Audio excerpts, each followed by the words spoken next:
everyone, welcome to Study with Aman. This is Amandeep Kaur. Today we are going to cover part 3rd of our economy current affairs series from December 2019 to March 2020. इससे पहले हमारे 2 parts जो हैं वो complete हो चुके हैं. एक हमारा ये पार्ट रहेगा, एक आई थिंक 2 पार्ट्स और हो जाएंगे. तो इसके बाद हमारा इकोनॉमी का करंट अफेयर्स मार्च 2020 तक कंप्लीट हो जाएगा. सो अगर आपको लेक्चर्स के पीडीएफ चाहिए, you can join my Telegram channel, link is in description box. और अगर आपके कुछ पर्सनल प्रिपरेशन रिलेटेड डाउट्स हैं तो वो भी आप मुझसे पूछ सकते हैं इंस्टाग्राम पे, उसका भी आईडी आपको डिस्क्रिप्शन बॉक्स में मिल जाएगा. सो आज के लिए जो हमारा फर्स्ट टॉपिक है जो हम कवर करने जा रहे हैं वो है इंडिपेंडेंट डायरेक्टर्स डेटा बैंक. तो इस टॉपिक में आपको पता होना चाहिए कि इंडिपेंडेंट डायरेक्टर्स कौन होते हैं. जैसे कि हमारी कंपनीज होती हैं उनमें जो है बोर्ड ऑफ डायरेक्टर्स होते हैं, तो उन बोर्ड ऑफ डायरेक्टर्स में अलग अलग टाइप के जो हैं वो डायरेक्टर्स होते हैं. तो यहाँ पे इंडिपेंडेंट डायरेक्टर में जो है इंडिपेंडेंट डायरेक्टर्स, जैसे कि जो है बोर्ड ऑफ डायरेक्टर्स होता है कंपनी में, वहां पे इंडिपेंडेंट डायरेक्टर्स क्या रिप्रेजेंट करते हैं. जैसे कि जो माइनॉरिटी शेयर होल्डर्स होते हैं, जैसे कि एक कंपनी है वहां पे उसके शेयर्स जो है बहुत सारे आम लोगों ने भी खरीद रखे होते हैं, तो वो क्या होते हैं, वो माइनॉरिटी शेयर होल्डर्स होते हैं. जो मेजॉरिटी होते हैं वो कंपनी के लोग होते हैं जिन्होंने ज्यादा शेयर्स लगाए होते हैं, जिनका ज्यादा वहां पे हिस्सा होता है. जिनकी हिस्सेदारी कम होती है, जैसे आम लोग हैं वो शेयर्स वगैरह खरीदते हैं, वो तो कितने खरीद लेंगे, 10, 20, 30, 40, 1% भी नहीं होता किसी का, बहुत ही कम होते हैं. तो इस तरह से जो माइनॉरिटी शेयर होल्डर्स होते हैं उनको रिप्रेजेंट करते हैं इंडिपेंडेंट डायरेक्टर्स. क्योंकि कंपनीज में क्या हो रहा है, इसमें क्या है कि जैसे अगर कंपनी मान लो डूब जाए तो जो माइनॉरिटी शेयर होल्डर्स हैं उनके लिए कौन खड़ा होगा, उनके तो पैसे डूब जाएंगे. तो जो इंडिपेंडेंट डायरेक्टर्स होते हैं वो माइनॉरिटी शेयर होल्डर्स को रिप्रेजेंट करते हैं ताकि उनका इंटरेस्ट जो है वो डूबे नहीं. सो यहाँ पे होता क्या है कि जो इंडिपेंडेंट डायरेक्टर होते हैं इनका कंपनी के साथ कोई रिलेशनशिप नहीं होता है. ये जो है बाहर से अपॉइंट किए जाते हैं, इनको इनकी सैलरी मिलती है. तो यहाँ पे विद इनका कोई रिलेशनशिप, पेक्यूनियरी रिलेशनशिप नहीं होता है कंपनी के साथ.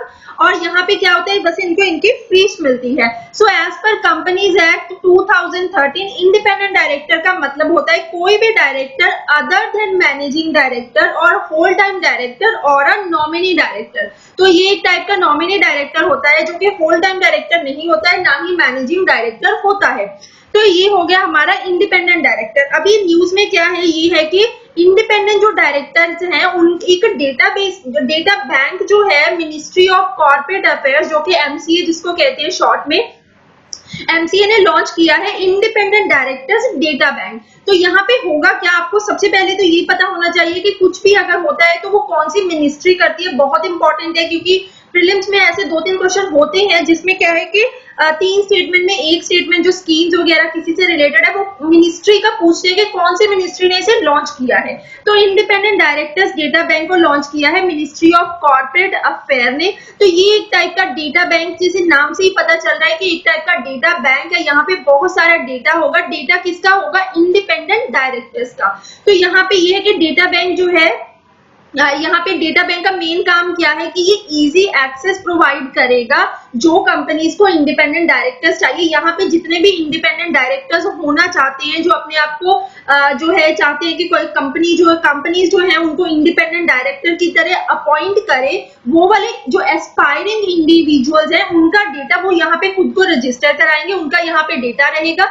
कंपनीज इस डेटा बैंक को जो है अप्रोच करेंगी ताकि वो यहाँ से अपॉइंट कर सके इंडिपेंडेंट डायरेक्टर्स को. सो उसके बाद जो है यहाँ पे इंडिपेंडेंट डायरेक्टर्स जो है are now required to pass a basic online proficiency self assessment test. तो अभी इंडिविजुअल डायरेक्टर्स के लिए एक रिक्वायरमेंट है कि उनको पास करना पड़ेगा एक basic online proficiency self assessment test. तो यहाँ पे ये है कि ये जो पूरा डेटा बैंक का पोर्टल है इसे मेंटेन कौन करेगा, ये भी इंपॉर्टेंट है. Indian institute of corporate affairs जो कि मिनिस्ट्री ऑफ कॉर्पोरेट अफेयर्स के अंडर है, वो इस डेटा बैंक पोर्टल को क्या करेगा, मेंटेन करेगा. जितना भी अलग पेन से मैंने स्टेटमेंट्स हाईलाइट करे हैं ये सारे ही इंपॉर्टेंट होते हैं, इनके ऊपर आपने जो है ज्यादा ध्यान देना होता है.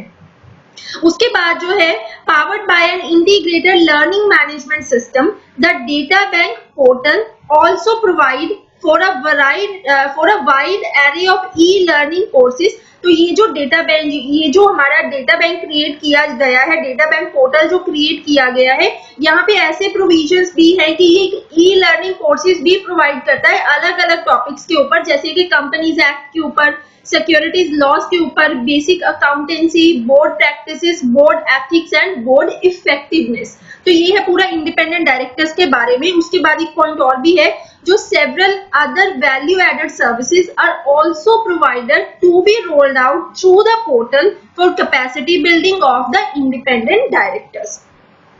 उसके बाद हमारा नेक्स्ट टॉपिक है national data and analytical platform vision document. तो ये विजन डॉक्यूमेंट दिया किसने है, सबसे पहले इंपॉर्टेंट है जानना, नीति आयोग ने दिया है। सो नीति आयोग ने रिलीज किया है it's vision for national data and analytical platform. तो ये प्लेटफॉर्म है क्या, ये प्लेटफॉर्म जो है इसका मेन एम ये है कि जो जितना भी गवर्नमेंट का डेटा है वो जो है पब्लिकली अवेलेबल होना चाहिए, क्योंकि आजकल जो कहा जा रहा है डेटा को 21st सेंचुरी का ऑयल कहा जा रहा है, कि डेटा जो है, डेटा के बेसिस पे आजकल बहुत सारे बिजनेसेस चलते हैं, डेटा के बेसिस पे बहुत कुछ हो रहा है। तो यहाँ पे ये प्लेटफॉर्म ऐसा है कि जितना भी जैसे कि अवेलेबल जो गवर्नमेंट डेटा है वो पब्लिकली अवेलेबल होना चाहिए, उसका डेमोक्रेटाइज एक्सेस होना चाहिए कि ये सबको मिले, ऐसे नहीं है कि कुछ लोगों को मिले और कुछ को ना मिले। तो जो डेटा होगा, ये वाला जो हमारा national data and analytical platform है, यहाँ पे अलग अलग डेटा बेसिस से डेटा आएगा। कहाँ से आएगा, जैसे कि गवर्नमेंट वेबसाइट से आएगा, present them coherently and provide tools for analytics and visualization. So it will spearhead the standardization of formats in which data is presented across, और ये किसको केटर करेगा, वाइड ऑडियंस, जैसे कि रिसर्चर्स इस डेटा को यूज कर सकते हैं, इनोवेटर्स कर सकते हैं, policy makers, data scientist, journalist and citizens. So it will follow a user centric approach. यहाँ पे ये एक यूजर सेंट्रिक अप्रोच को फॉलो करेगा एंड इनेबल करेगा डेटा एक्सेस के एक सिंपल और intuitive portal tailored to the needs of a variety of stakeholders. So the development of the national data and analytical platform will take place over a period of 1 year. ये important है कि एक साल इसको लगेगा, और जो इसका फर्स्ट वर्जन होगा प्लेटफॉर्म का, इसको एक्सपेक्ट किया जा रहा है टू बी लॉन्च्ड इन 2021। तो ये है पूरा national data and analytical platform का विजन डॉक्यूमेंट। नेक्स्ट हमारा टॉपिक है finance bill 2020 expand scope of equalisation levy. इसको लेवाई भी बोलते हैं, लेवी भी बोलते हैं, कुछ भी बोल सकते हो, वैसे लेवी बोलना ज्यादा सही है। तो इक्वलाइजेशन लेवी होता क्या है, इक्वलाइजेशन लेवी अभी क्या है कि जैसे कि जितनी भी हमारे जैसे कंट्री में ट्रांजेक्शन्स होती है उनके ऊपर टैक्स लगता है, लेकिन आजकल जो है डिजिटल ट्रांजेक्शन्स बहुत ज्यादा बढ़ रहे हैं, तो डिजिटल ट्रांजेक्शन्स के ऊपर जो कुछ कंपनीज हैं जो फॉरेन में उनका परमानेंट बेस है, इंडिया में उनका परमानेंट बेस नहीं है, तो इसमें क्या है, जैसे कि एक फॉरेन की कंपनी है, फॉर एग्जांपल गूगल है, अमेजॉन है, इनका जो परमानेंट बेस है वो तो अलग कंट्रीज में है, और ये बाकी कंट्रीज में अपनी सर्विसेज प्रोवाइड कराते हैं, और वहां पे दूसरी कंट्रीज के लोगों से ये कमाते हैं। तो यहाँ पे ये कमा तो रहे हैं लेकिन टैक्स नहीं दे रहे, क्योंकि इनके ऊपर कोई टैक्स लग नहीं रहा है। तो इस तरह से कि ये जो कंपनीज हैं, ये यहाँ पे जब हमारी कंट्री में कमा रही हैं तो इनको यहाँ पे टैक्स देना चाहिए, इसीलिए गवर्नमेंट ने इक्वलाइजेशन लेवी लगाया। इक्वलाइजेशन लेवी एक प्रकार का डायरेक्ट टैक्स है। इसमें क्या होता है कि जैसे कि हमारा इनकम टैक्स होता है, इनकम के ऊपर जैसे टीडीएस कटता है, टीडीएस जो है टैक्स डिडक्शन एट सोर्स, वो पहले ही कट के आपको आपकी सैलरी मिलती है। तो इस तरह से जो इक्वलाइजेशन लेवी जो है एक टैक्स है कि अगर आप ऑनलाइन कोई सर्विस लेते हो, फॉर एग्जांपल कोई इंसान जो है जिसका लाइक किसी को अपना यूट्यूब चैनल जो है उसको प्रमोट कराना है गूगल से उसको प्रमोट कराना है, तो इसमें क्या होगा कि उसको गूगल को कुछ पैसे पे करने पड़ेंगे। वो सर्विस तो ले रहा है तो उसको सर्विस के बदले में कुछ पैसे पे करने होंगे। तो इसमें होता क्या है, जैसे कि एक इंसान है, ये एक इंसान है, इसको जो है गूगल से एक सर्विस लेनी है, गूगल से इसको अपना एक चैनल जो है वो प्रमोट कराना है, तो इसका मतलब इसको जो है इसको कुछ पेमेंट करनी पड़ेगी। तो पेमेंट करते वक्त क्या है, गूगल तो यहाँ पे कमा रहा है, तो यहाँ पे इस इंसान को अभी इक्वलाइजेशन जो लेवी है वो देना पड़ेगा। इसमें से मान लो इसको फॉर एग्जाम्पल हम एग्जाम्पल ले रहे हैं, इसमें जितना भी परसेंट रहता है जैसे कि अभी जो है 6% कह रहे हैं कि 6% देना है, तो जितना भी मान लो इसको 100 रुपए दे रहा है उसमें 6% इस इंसान को काट के जो है वो इक्वलाइजेशन लेवी जो है वो गवर्नमेंट को देना पड़ेगा। तो ये है इक्वलाइजेशन लेवी, जो कि ऑनलाइन ट्रांजेक्शन जो होती है उनके लिए है। और यहाँ पे दो कंडीशंस हैं जिनके बेसिस पे इक्वलाइजेशन जो लेवी है वो लगता है। एक तो ये है कि इक्वलाइजेशन लेवी उन ट्रांजेक्शन्स के ऊपर लगेगा जो कि एक इंडियन जैसे रेजिडेंट है वो सर्विस ले रहा है फॉरेन कंपनी की, ऐसी कंपनी की नॉन रेजिडेंट सर्विस प्रोवाइडर से। तो उसको बोलेंगे कि अगर कोई इंडियन पर्सन जो है वो सर्विस ले रहा है from non resident service provider जिनका बेस जो है परमानेंट बेस वो इंडिया में नहीं है, तो ऐसी कंपनीज के साथ जो ट्रांजेक्शन्स होंगी वहां पे इक्वलाइजेशन लेवी लगेगा। दूसरी बात ये है कि अगर एक सर्विस प्रोवाइडर जैसे ये इंसान है, इससे सर्विस एक फाइनेंशियल ईयर में, एक पूरे साल में वो 1 लाख से ऊपर की ले रहा है, तो इसको इक्वलाइजेशन लेवी पे करना पड़ेगा। तो ये दो कंडीशंस है इक्वलाइजेशन लेवी के लिए। उसके बाद अगर हम बैकग्राउंड देखें इंडिया में कि कब से इक्वलाइजेशन लेवी वगैरह ये सब शुरू हुआ, क्योंकि पहले तो ये होता नहीं था ज्यादा। तो यहाँ पे जैसे टैक्सिंग टेक्नोलॉजी कंपनीज, बैकग्राउंड इसका ये है कि जो फाइनेंस एक्ट 2016 का था वहां पे गवर्नमेंट ने इंट्रोड्यूस किया था equalisation levy on certain non resident businesses जिनका परमानेंट बेस इंडिया में नहीं है।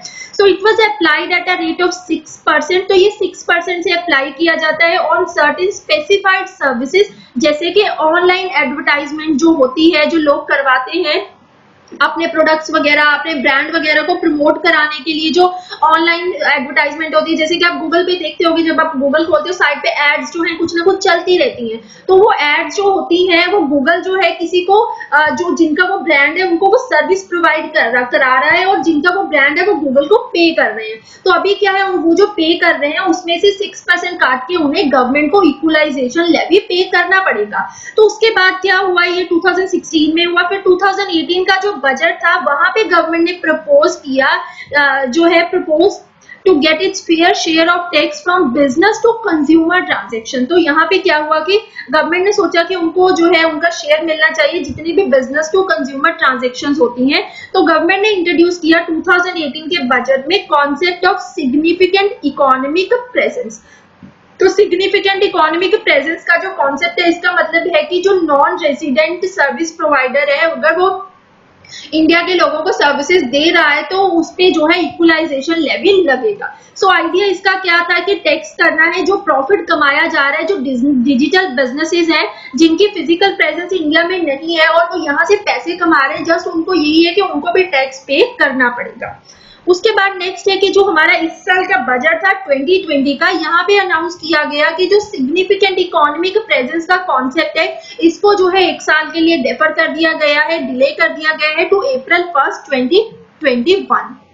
सो लेवी जो है would be imposed on those companies. Levy जो है ये वाला जो इक्वलाइजेशन लेवी है ये उन कंपनीज के ऊपर लगेगा जिनका टर्नओवर या फिर सेल्स हम कह सकते हैं 2 करोड़ से ज्यादा है इन प्रीवियस ईयर। मान लो जो है पिछले साल में किसी भी एक कंपनी की जो ई कॉमर्स कंपनीज है उनका अगर टर्नओवर कह लो जो उनकी सेल्स है पिछले साल में 2 करोड़ से ज्यादा हुई है तो उन्हें इस साल में इक्वलाइजेशन लेवी देना पड़ेगा। So now the expanded scope stretches beyond goods. पहले बियॉन्ड जो है पहले क्या होता था कि इक्वलाइजेशन लेवी जो लगता था अगर गुड्स परचेज किए जा रहे हैं किसी ऐसे ई कॉमर्स कंपनी से जिनका जो है परमानेंट बेस इंडिया में नहीं है, उनसे कोई सर्विसेज लिए जा रहे हैं जो कि इंडियन रेजिडेंट लगते हैं तो उनको लगता था उनको जो है इक्वलाइजेशन लेवी देना पड़ता था। अभी इसका एक्सपैंड कर दिया स्कोप। तो इसमें अभी क्या है कि मान लो कोई फॉरेन पर्सन है, फॉरेनर है, जो मान ले कोई अमेरिकन है वो इंडिया में आया है, तो वो इंडिया में मान लो आया है तो वो अमेरिकन, लेकिन यहाँ पे पहले क्या था कि सिर्फ इंडियन रेजिडेंट्स को ही पे करना पड़ेगा अगर वो सर्विस ले रहे हैं। लेकिन अगर कोई अमेरिकन अब जो है इंडिया में आके कोई सर्विस ले रहा है तो वो क्या करेगा, सर्विस वो ऑनलाइन ट्रांजेक्शन करेगा। तो वो ऑनलाइन ट्रांजेक्शन में इंडियन प्रोटोकॉल को जो है जो इंटरनेट प्रोटोकॉल एड्रेस होता है, आईपी एड्रेस होता है, तो वो इंडिया का यूज कर रहा है। तो इस तरह से उसको भी इक्वलाइजेशन लेवी अगर वो सर्विस कोई लेता है तो उसको भी पे करना पड़ेगा। तो ये है पूरा इक्वलाइजेशन लेवी का कॉन्सेप्ट। इसमें न्यू इस बार ये भी था कि इंडिया ने क्या किया है कि इक्वलाइजेशन लेवी लगाया है 2% का on sales made by foreign e commerce companies. जैसे फॉरेन ई कॉमर्स कंपनीज में अमेजोन है, तो अमेजोन को अभी क्या करना पड़ेगा, उनकी जितनी भी सेल्स इंडिया में होती है उनके ऊपर 2% का इक्वलाइजेशन लेवी उनको देना पड़ेगा गवर्नमेंट को। जैसे कि हमारी इंडियन कंपनीज है, ई कॉमर्स कंपनीज है, फ्लिपकार्ट होगी, स्नैपडील होगी, इनके लिए ये नहीं है। तो इसमें ये भी है कि इंडिया एक ऐसी कंट्री नहीं है अकेली जिन्होंने ऐसा इक्वलाइजेशन लेवी लगाया है। इससे पहले और कंट्रीज हैं, जैसे न्यूजीलैंड हो गया, हमारा ऑस्ट्रेलिया हो गया, फ्रांस हो गया, जिन्होंने काफी ऐसे इक्वलाइजेशन टैक्स जो इस टाइप के टैक्सेस जो हैं जो फॉरेन कंपनीज है उनके ऊपर लगाए हैं। तो काफी एक फेमस टैक्स है गाफा टैक्स जो है, जो कि फ्रांस ने लगाया था on large technology companies with large annual global revenue, जो कि गाफा टैक्स है। गाफा का क्या था full form, Google, Apple, Facebook, Amazon. तो ये काफी फेमस हुआ था टैक्स जो फ्रांस ने लगाया है। तो इसी टाइप का हमारा जो है वो इक्वलाइजेशन लेवी है। तो उसके बाद हमारा नेक्स्ट टॉपिक जो है वो है limited liability partnership settlement scheme. तो ये स्कीम जो है इसको लॉन्च किया है मिनिस्ट्री ऑफ कॉर्पोरेट अफेयर्स ने, एमसीए ने इसको लॉन्च किया है, एलएलपी सेटलमेंट स्कीम 2020। तो इसमें आपको पता होना चाहिए कि एलएलपी होता क्या है। एलएलपी लिमिटेड लायबिलिटी पार्टनरशिप क्या होता है। इससे पहले एक पार्टनरशिप का कॉन्सेप्ट था, उसके बाद आया हमारा एलएलपी। पार्टनरशिप में कुछ कमियां थी, उन कमियों को दूर करने के लिए एलएलपी को लाया गया। अब देखिए, मान लो पार्टनर्स हैं, मिलके 7-8 लोग हैं जो अपना जो है अपना पार्टनरशिप में जो है वो अपना बिजनेस शुरू करना चाहते हैं। तो पार्टनरशिप में एडवांटेज ये होता है कि जैसे एक इंसान है वो बहुत ज्यादा इन्वेस्टमेंट अकेला नहीं कर सकता, तो पार्टनर्स जो होते हैं वो इकट्ठे आते हैं, इन्वेस्टमेंट करते हैं, बिजनेस शुरू करते हैं। तो इसमें अब जो है इसमें दिक्कत क्या थी, जो पार्टनरशिप वाला एक्ट था उसमें दिक्कत ये थी कि जितने भी पार्टनर्स होते थे उसमें एक तो बात ये थी कि आप 20 से ज्यादा पार्टनर नहीं हो सकते हो। पार्टनरशिप में ये होता था कि आप 20 से ज्यादा पार्टनर नहीं हो सकते हो।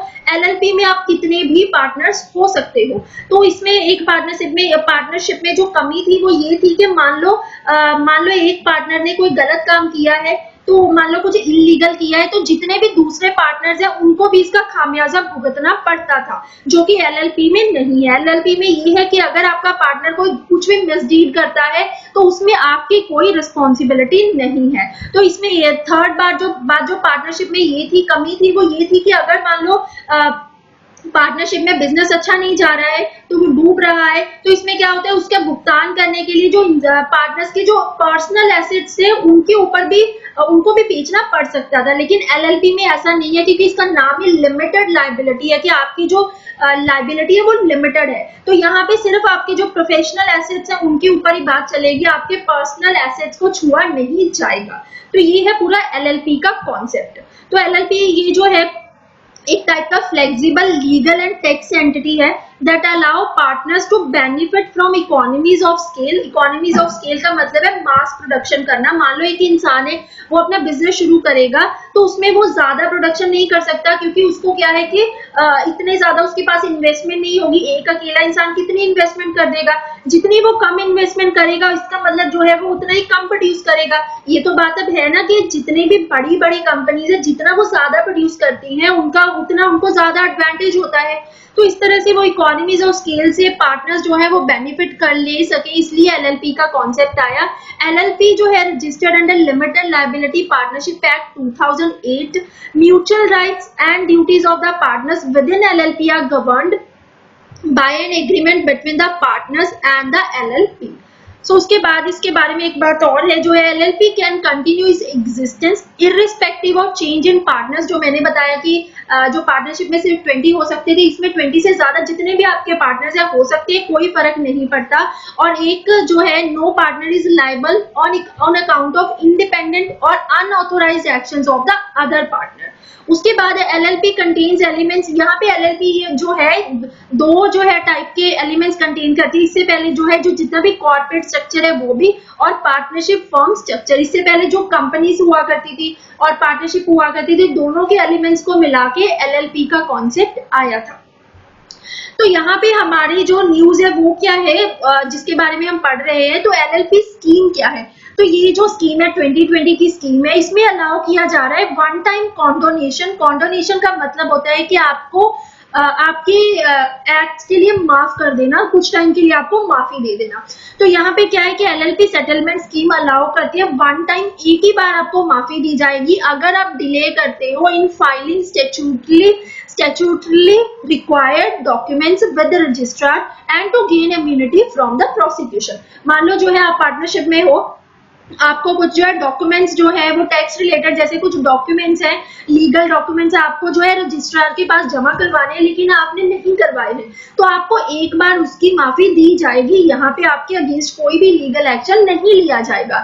सो स्कीम जो है ये एप्लीकेबल थी जो हमारे 16 मार्च 2020 और कब तक रहेगी 13 जून 2020 तक खत्म होने वाली है। अभी थोड़े से टाइम के लिए इसको लाया गया था कि अगर आप इस टाइम पीरियड के बीच में अगर आप नहीं कर पाते हो तो आपको जो है इम्यूनिटी दी जाएगी। This is a part of government effort to promote ease of doing business. तो यहाँ पे गवर्नमेंट ने ये इसलिए किया है ताकि ईज ऑफ डूइंग बिजनेस को गवर्नमेंट जो है वो प्रमोट कर सके।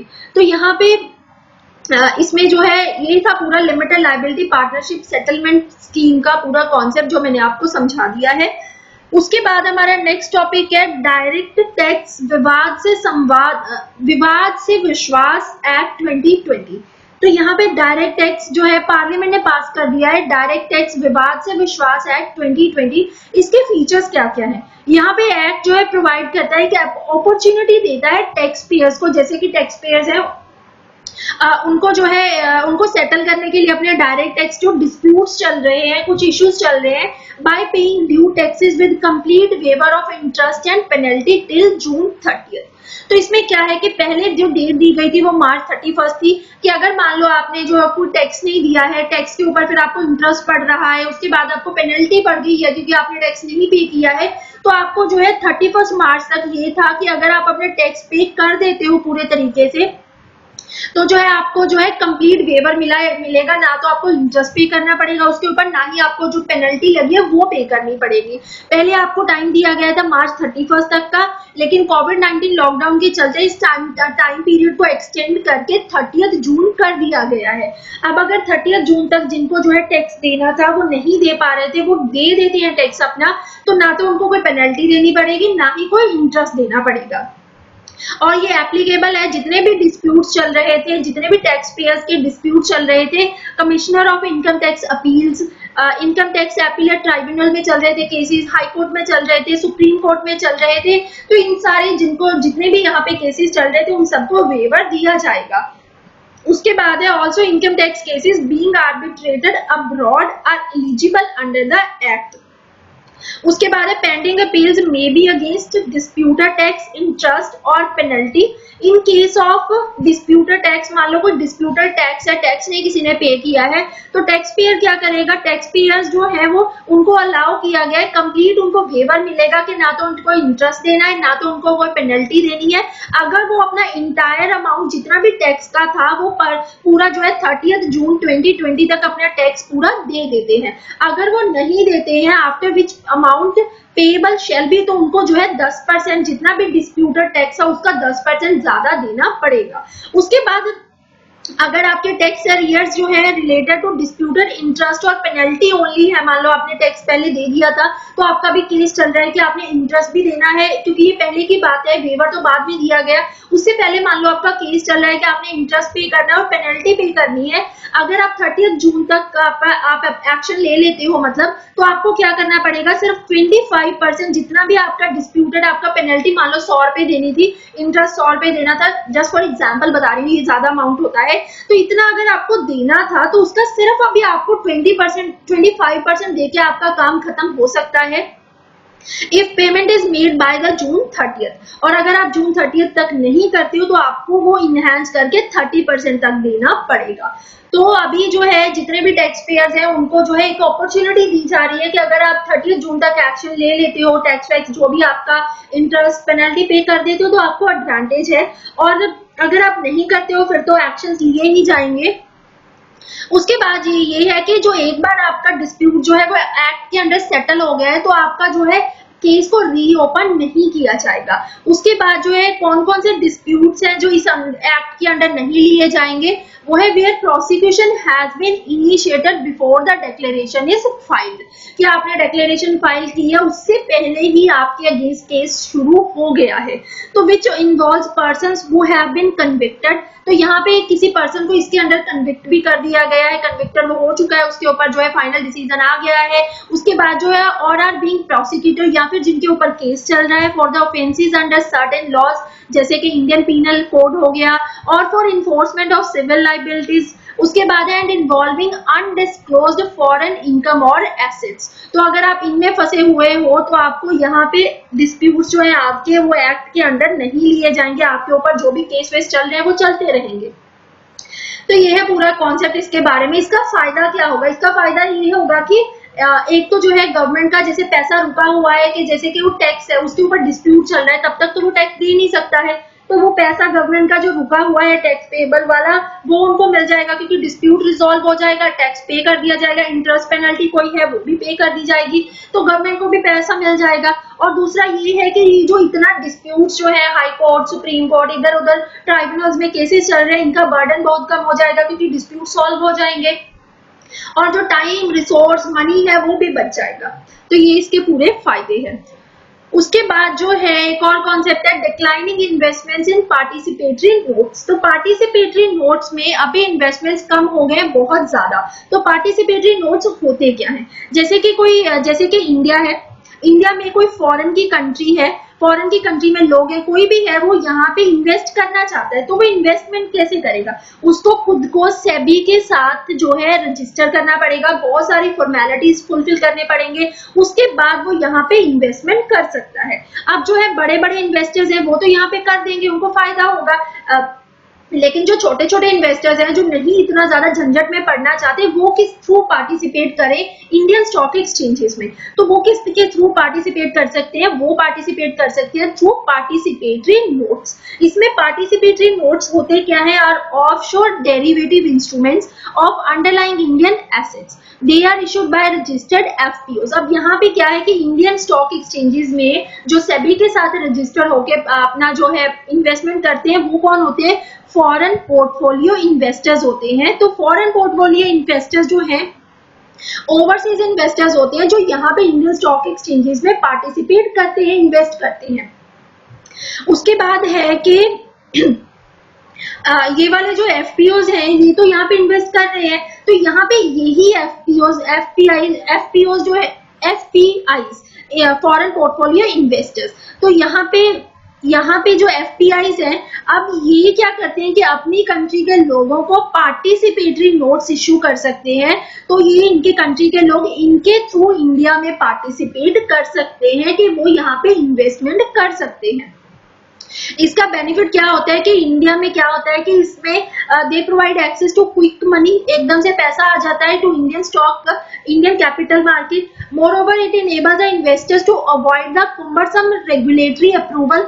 इसमें क्या होता है कितना ज्यादा रेगुलेटरी अप्रूवल में उनको पढ़ने की जरूरत नहीं पड़ती, इन्वेस्टर्स का टाइम सेव हो जाता है, पैसा सेव हो जाता है, और वो स्क्रूटनी से भी बच जाते हैं, क्योंकि अगर डायरेक्टली रजिस्ट्रेशन कराएंगे तो उनके ऊपर ज्यादा नजर बनी रहेगी, तो वो इससे भी बच जाते हैं। तो कंसर्न्स भी हैं इससे रिलेटेड। कुछ कंसर्न्स क्या क्या है कि पार्टिसिपेटरी नोट्स को ज्यादातर लोग इसलिए यूज करते हैं कि अपना जो मनी लॉन्ड्रिंग के लिए करते हैं, जो अपने जो इलीगल एक्टिविटीज होते हैं उनके लिए करते हैं। एनोनिमिटी होती है क्योंकि यहाँ पे पता नहीं है कौन कैसे कर रहा है, वो हमारे इंडिया में तो रजिस्टर्ड है नहीं, जो पार्टिसिपेटरी नोट्स के थ्रू इंडिया में पार्टिसिपेट कर रहे हैं, इन्वेस्टमेंट कर रहे हैं, तो वो यहाँ पे इंडिया में तो डायरेक्टली जो है रजिस्टर्ड है नहीं, तो यहाँ पे एनोनिमिटी होती है। एनोनिमिटी का वो फायदा उठाते हैं इलीगल एक्टिविटीज को अपना अंजाम देने के लिए। तो ये है पूरा पार्टिसिपेटरी नोट्स के बारे में। तो यहाँ पे न्यूज क्या है, न्यूज ये है कि इन्वेस्टमेंट्स जो है वो इंडियन कैपिटल मार्केट में जो कि पार्टिसिपेटरी नोट्स के थ्रू होती थी वो बहुत ही ज्यादा कम हो गए, 11 साल में सबसे ज्यादा कम हुए हैं by end of December 2019। The use of the participatory notes has been on decline since 2017। तो न्यूज यही है कि पार्टिसिपेटरी नोट्स के थ्रू जितनी भी इन्वेस्टमेंट्स हो रही थी वो बहुत ज्यादा कम हो गए हैं, और ये इंडिया के लिए एक चिंता का विषय भी है, क्योंकि इतना ज्यादा जो हमें क्विक मनी मिल जाती थी, इंडियन स्टॉक एक्सचेंजेस में पैसा आता था, इन्वेस्टमेंट आती थी, वो जो है अभी कम हो गई है, तो ये पूरा न्यूज है। तो आज के लिए हम इतना ही कवर करते हैं, बाकी हम नेक्स्ट लेक्चर में कवर करेंगे। जितना आज हमने कवर किया है उसको एक बार देख लेते हैं। सबसे पहले हमने पढ़ा इंडिपेंडेंट डायरेक्टर्स डेटा बैंक के बारे में, फिर हमने पढ़ा national data and analytical platform vision document के बारे में। इनके बारे में आपको पता होना चाहिए कि इसको कौन लॉन्च करता है। उसके बाद हमने पढ़ा इक्वलाइजेशन लेवी के बारे में, फिर हमने पढ़ा limited liability partnership settlement scheme के बारे में, फिर हमने पढ़ा डायरेक्ट टैक्स विवाद से विश्वास एक्ट 2020 के बारे में, फिर हमने पढ़ा डिक्लाइनिंग इन्वेस्टमेंट इन पार्टिसिपेटरी नोट्स। और इसके बाद जो है हमारे नेक्स्ट टॉपिक जो है वो नेक्स्ट लेक्चर में कवर किए जाएंगे। आपने अच्छे से पढ़ना है। एग्जाम में अभी आपके 4 मंथ्स भी पूरे नहीं रहे हैं, तो आपका जो एनर्जी लेवल है वो हाई होना चाहिए। इसको बिल्कुल कम मत होने दीजिए, क्योंकि आपको सर्टेनिटी है। एक अनसर्टेनिटी होती है ना, उसका बहुत नुकसान होता है। वो हमें स्ट्रेस की तरफ, एंजाइटी की तरफ लेके जाती है, क्योंकि हमें पता ही नहीं होता कि पेपर कब है, क्या पढ़े क्या ना पढ़े, प्लान किस हिसाब से करें। तो अभी तो आपके पास पूरा प्रॉपर टाइम है, अकॉर्डिंगली प्लान करिए और अपने एनर्जी लेवल को बिल्कुल डाउन मत होने दीजिए।